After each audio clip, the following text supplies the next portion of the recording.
కడప నగర కార్పొరేషన్ వ్యవహారం చిలికి గాలివానలా మారింది.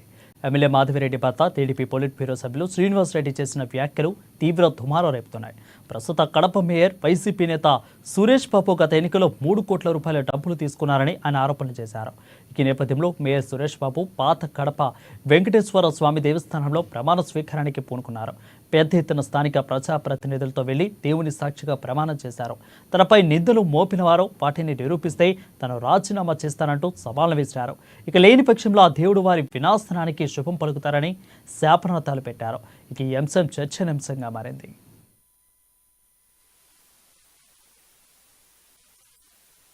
విలువలతో కూడుకున్న రాజకీయాలు చేయాలి కానీ వాళ్ళలాగా డబల్ దార్కిలాగా వాళ్ళ మామలాగా వాళ్ళ మౌన్లాగా వాళ్ళలాగా రాజకీయం చేసే కుటుంబం మాది కాదు.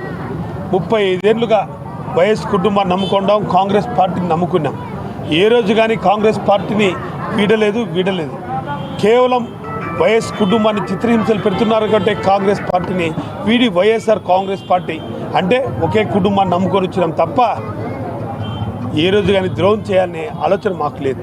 విలువలతో కూడుకున్న రాజకీయాలు చేయాలి కానీ